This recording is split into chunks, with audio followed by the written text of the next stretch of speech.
Selamat pagi, Bu Regina, dan semua sahabat yang terkasih. Kita hari ini masuk ke hari yang ke-12 dari novena 30 hari untuk sahabat-sahabat relasi kita di api penyucian. Hari ini temanya adalah jiwa-jiwa di api penyucian dipersatukan dengan kita melalui ikatan kasih. Ingatlah bahwa kita terikat dengan jiwa-jiwa suci tersebut melalui rantai rohani ilahi. Sama seperti kita, mereka diciptakan menurut gambar Allah, ditebus oleh darah Yesus yang berharga, dan dilahirkan kembali melalui air baptisan. Mereka telah digendong oleh pangkuan yang sama dengan kita, yaitu pangkuan gereja. Kita adalah anak-anak dari ibu yang sama. Seperti kita, dan mungkin di samping kita, mereka duduk di meja suci, tempat mereka menerima janji suci kehidupan kekal. Mereka membawa serta ke kehidupan selanjutnya harapan yang sama, yang meredakan duka cita kita sendiri selama jarah kita di bumi ini. Anggota tubuh yang sama, pewaris kerajaan yang sama, mereka kelak akan menjadi sahabat kekal kita. Namun, di antara mereka dan kita, ada perbedaan, yaitu mereka bersedih, tertawan, terpenjara, martir, dan tak berdaya meringankan penderitaan mereka sendiri. Mereka kini harus menantikan pertolongan dan penghiburan kita. Kita harus membantu mereka. Tidakkah mereka berhak mengharapkan kasih dan belas kasih kita? Jika anak-anak dari satu keluarga saling mengasihi dengan lembut, jika penderitaan seseorang menjadi penderitaan yang lain, bukankah hal yang sama akan terjadi bagi para anggota gereja? Di manakah kasih amal kita jika kita tidak mengasihi jiwa-jiwa malang itu yang terlantar dalam siksaan mereka? Mungkinkah kita sebagai manusia dan umat Kristiani tidak peka terhadap penderitaan mereka? Marilah kita mengasihi mereka seperti diri kita sendiri. Marilah kita mengasihi mereka sebagaimana Yesus telah mengasihi kita. Dengan demikian kita akan mendatangkan kelegaan dan pembebasan bagi mereka. Anak-anakku yang terkasih, tulis Rasul Yohanes sesaat sebelum wafatnya. Marilah kita mengasihi bukan hanya dengan kata-kata, tetapi dengan sungguh-sungguh dengan tindakan kita. Mereka disatukan dengan kita oleh ikatan persaudaraan.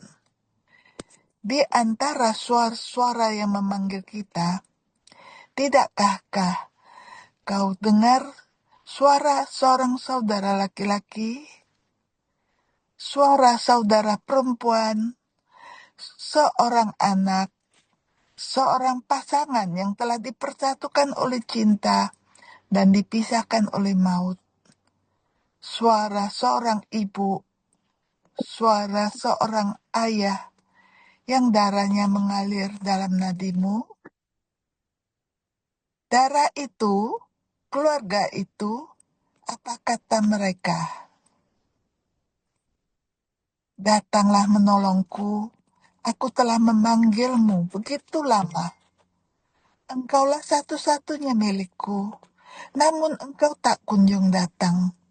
Datanglah dengan hatimu, dengan doamu, dengan kasihmu, Dengan bakti-Mu, datanglah dan keluarkan aku dari jurang api yang menyala-nyala ini. Datanglah dan berikanlah kepadaku surga, ya Tuhan, keabdian, datanglah. Bagaimana kita dapat menolak panggilan yang mendesak itu, permohonan yang mendesak itu? Mungkinkah kita telah berkontribusi pada bertambahnya waktu yang dihabiskan di api pujian bagi mereka yang begitu mengasihi kita? Mari kita sama-sama dengarkan kesaksian pada tahun 1864. Seorang seniman Yahudi bertobat dalam homilinya tentang Ekaristi Kudus. Setelah dibaptis, ia mengasingkan diri ke sebuah biara yang sangat sakral, di mana ia akhirnya meninggal. Ia menghabiskan berjam-jam setiap hari di hadapan sakramen Maha Kudus, dan dalam luapan semangatnya, ia memohon kepada Tuhan kita secara khusus agar ibunya bertobat. Ia tidak mendapatkannya. Tutup plastiknya. Ibunya akhirnya meninggal. Ditusuk oleh belati penyesalan yang tajam dan pahit, putra yang setia itu pergi dan berlutut di hadapan tabernakel dan menyerah pada kesedihannya, berkata, "Ya Tuhan, memang benar aku berhutang segalanya kepadamu, tetapi apa yang telah kutolak darimu? Masa mudaku, harapanku, kesejahteraanku, ikatan keluarga, sebuah tempat peristirahatan yang sah. Aku mengorbankan segalanya ketika Engkau memanggilku. Aku bahkan akan memberikan darahku jika Engkau meminta. Sekarang Engkau Tuhan, kebaikan-Mu yang kekal, yang berjanji untuk membalas 100 kali lipat. Engkau telah menolak jiwa ibuku. Tuhanku, aku sekarat untuk kemartiran itu. Napasku tak dapat kutahan. Air mata mencekik hati yang malang itu. Tiba-tiba sebuah suara misterius terdengar di telinga pria itu.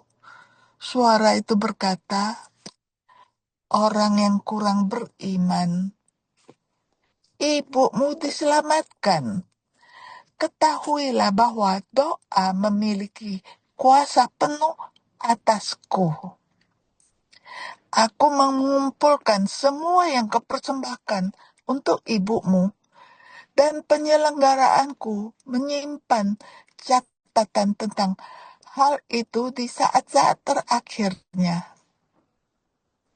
Saat ia menghembuskan napas terakhirnya, ia melihatku dan berseru, "Tuhanku dan Allahku." Maka kumpulkanlah keberanianmu.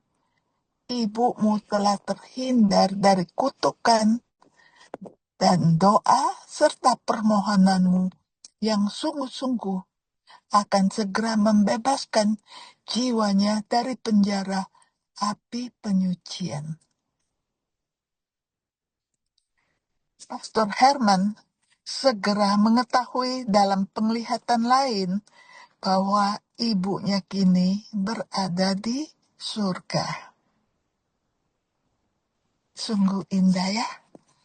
Marilah kita berdoa untuk orang tua kita yang telah meninggal, dan saudara-saudari kita, dan semua sahabat-sahabat kerabat kita semua. Mari kita satu dalam doa.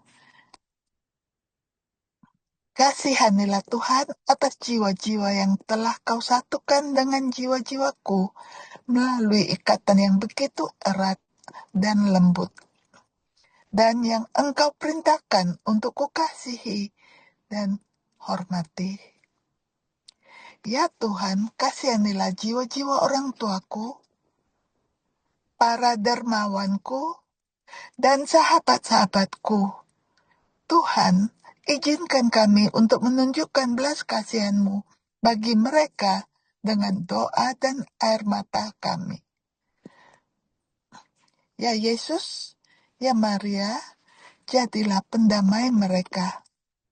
Panggil anak-anak-Mu dan saudara-saudari kami ke tanah yang penuh terang dan damai yang menyegarkan itu.